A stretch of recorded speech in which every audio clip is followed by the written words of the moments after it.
Hello and welcome to Tap Your App. I'm your host, Eric Dick, co-founder of Tap for Tap, the cross-promotion and monetization network for mobile application developers.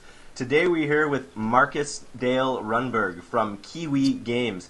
Qiwii is a quiz and interactive content manufacturer focusing on web and mobile applications. Welcome to the program today. Marcus, how you doing? Thanks for having me. I'm good. I'm a little bit tired, but what time is it's it getting late? It's 6 o'clock. 6 o'clock, so not too late, but maybe you started early too. Yeah. Nice. Cool. Well, why don't you tell me a little bit more about your apps? I know Words in a Pic is probably your most popular app. Tell me a little bit about it and maybe how it came about. Words in a Pic is the latest app we developed. It was kind of funny how we decided to do it. We had just launched our second version of QuizMe called QuizMe Pics, where you quiz and guess what's displayed in distorted images, their swirling effects and stuff like that. It didn't become the hit that we wanted immediately, so we decided to spend a week or two and just copy all the 4 Pix 1 Word apps that were popping up everywhere during the late spring this year.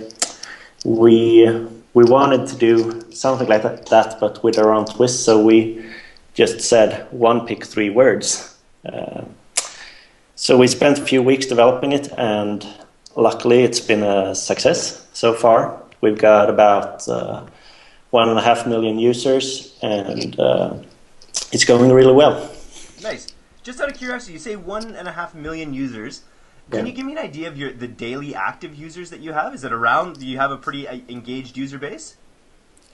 I think so. Per day, it's about, say, 200,000 unique users. So I think it's quite good since we launched it in May this year. And nowadays, we aren't getting that much users on a daily basis, new users. But on the other hand, we're not spending any money on the game right now. So we're just sailing on. Yeah. You mentioned it wasn't quite the hit that you wanted it. So what do you like? What defines a hit for you? Is it a certain amount of installs? You know, when you launch the game, what makes you realize that something's a hit or not a hit? Well, for us, it was primarily that we didn't reach the top 10 in Sweden with QuizMe Pics.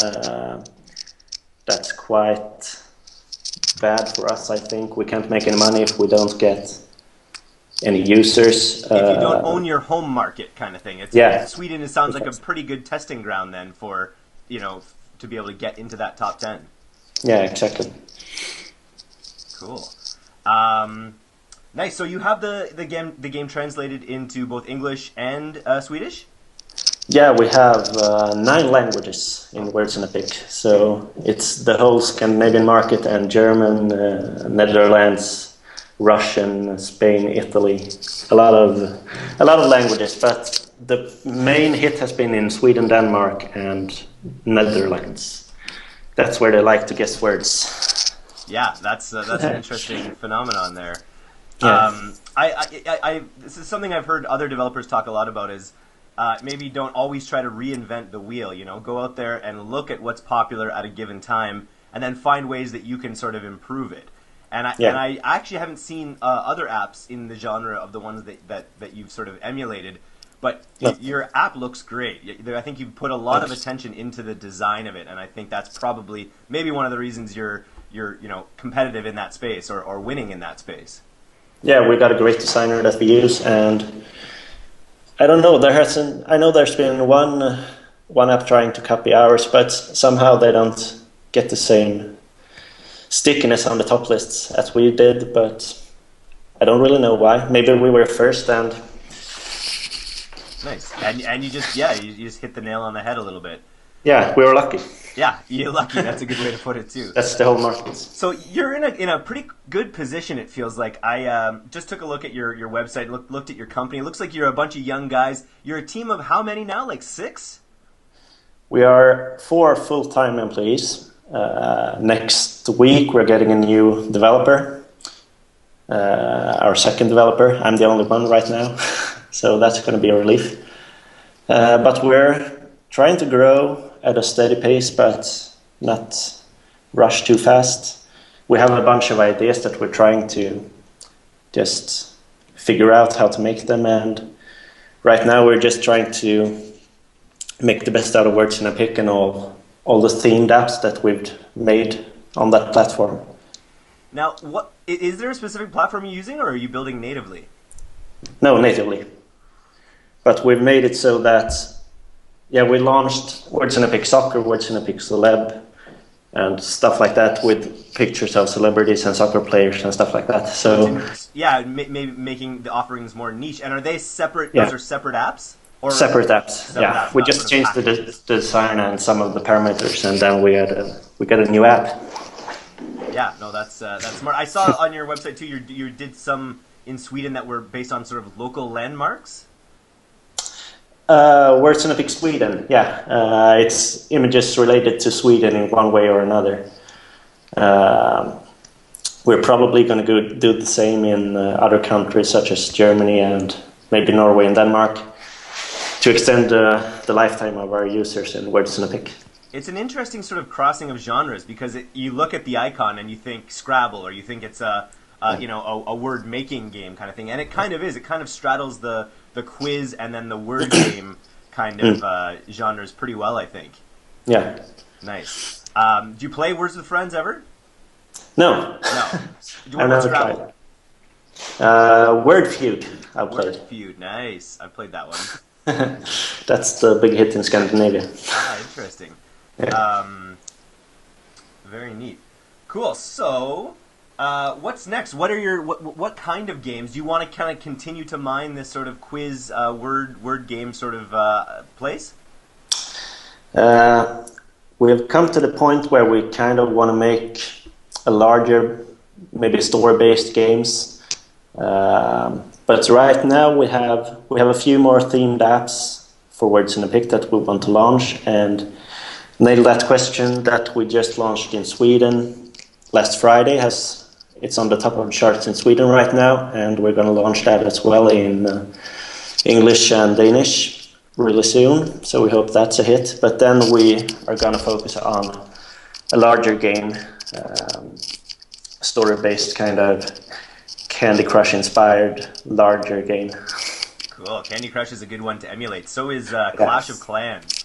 Yeah. That mid-core game. That's a big job, though, to build a game like that, I think, to build one where you sort of a world-building game. But they're rumored to be making $1 million a day. Yeah, they're lucky. That'd be all right, eh? Yeah. Cool. So, I had a question here. So, I popped onto your game and saw you're using ads, and then you're also using an in-game currency. You're also using tap for tap a little bit. Yeah. So can you talk a little bit about your monetization strategy and what works better, the ads or the in-game currency? Yeah. When we launched our first app ever, Qiwii, we relied on 100% ads. We didn't know basically what an in-app product was when we launched it, and we only had AdMob ads, so we didn't make a lot of money when we launched Qiwii. When the traffic came to that app, we found some premium networks in Sweden that increased our revenue quite a bit. But what we came about was that one day you could have 100% fill rate and the next day it could be down to 0. Because back then we didn't use any mediation layer whatsoever, so it hit us quite hard when the ad companies didn't have anything to deliver. So when we launch apps nowadays, we use AdMob's mediation layer, and we have a handful of ad networks that we use, video ads and premium ads in Sweden and tap for tap. But the main source of our incomes is in-app products and coin purchase. Just to stop you briefly, there's some really scratchy sounds. Is that on your end or mine? I don't hear any scratchy sounds. Okay, so maybe it's on my side here. I don't know what's going on. No more scratchy sounds. No more? It might have been my cord. Okay, cool. Okay, so back. You're using this. You hit on something super important here. We work with a lot of developers on all sides of the spectrum. We've got big developers, we've got small developers, but everyone should be trying to do is using AdMob mediation, using a plist maybe within their app.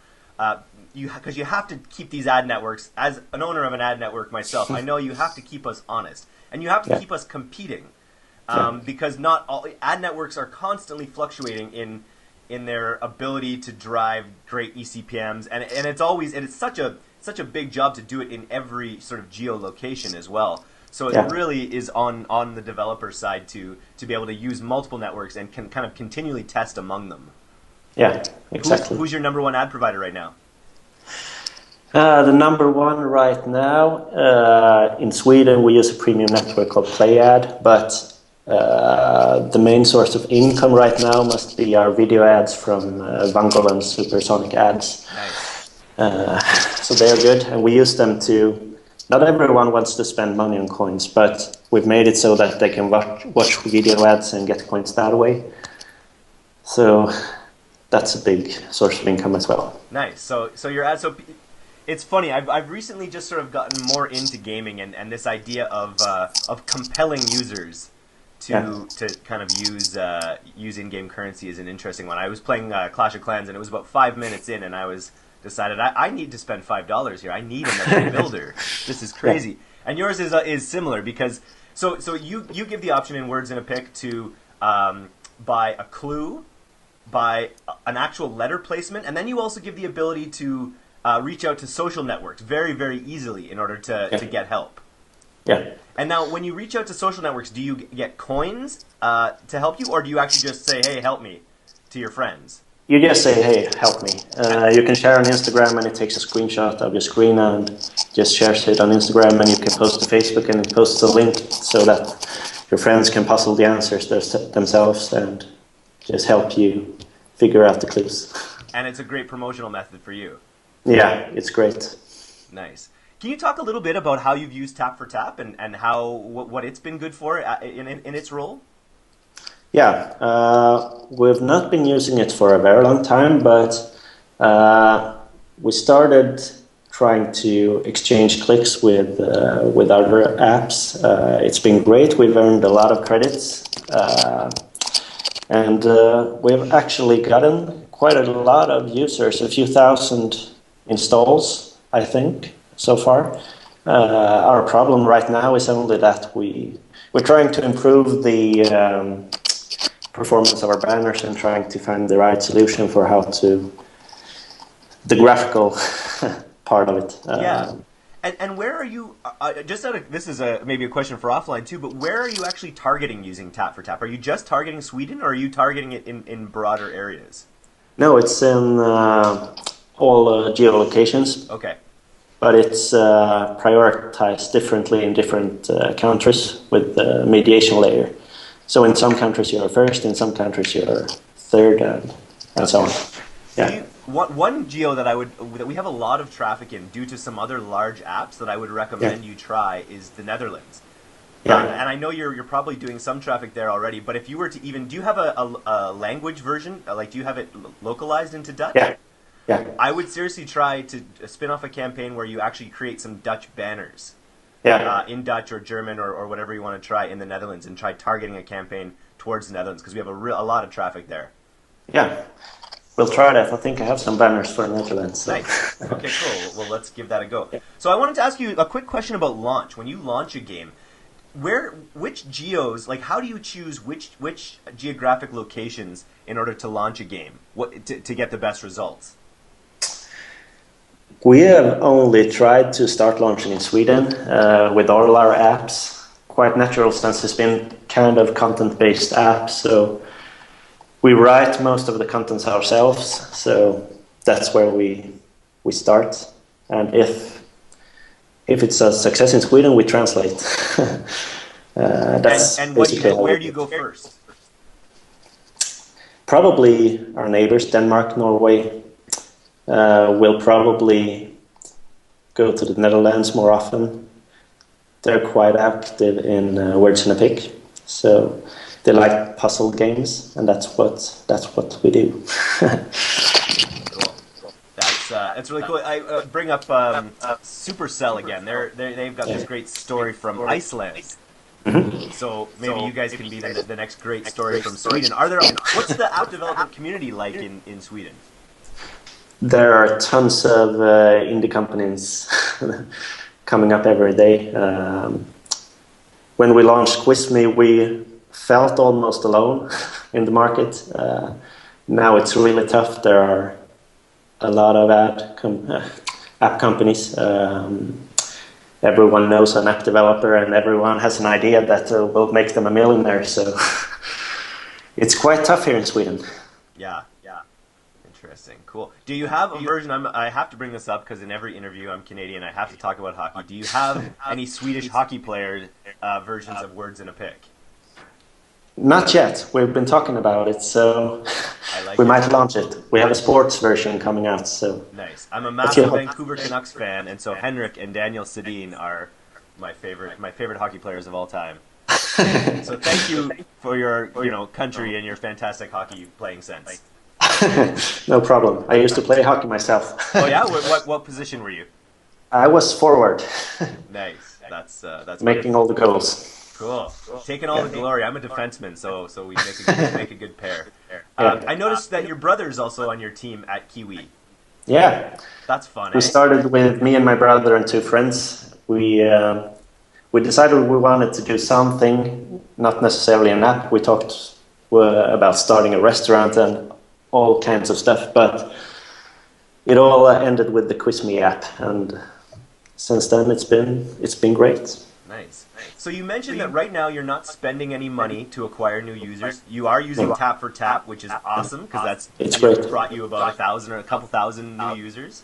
Yeah. What methods have you used in the past in order to acquire new users?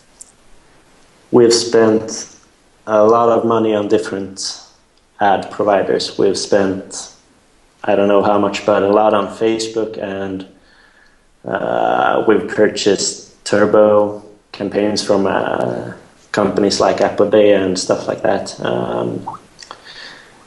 We've just been running around all ad providers trying to find the cheapest installs and the ones that last longest. So nice. So how do you keep your data? You use sort of Google. What analytics platform do you use to help determine which ad sources are producing the best LTV in terms of users? We don't have 100%.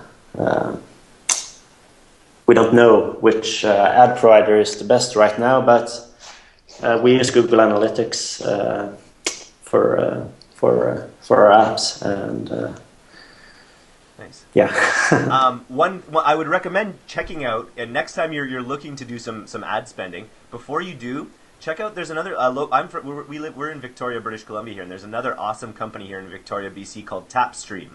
Okay. And he's a good friend of mine, Ben Fox, who runs that. And they have a really good platform for being able to track your ad spend and then attribute it to various points throughout your app. So you can say, okay, people from Google tend to get to this level, or even people from this site within Google or Facebook. And it's really quite valuable, I think.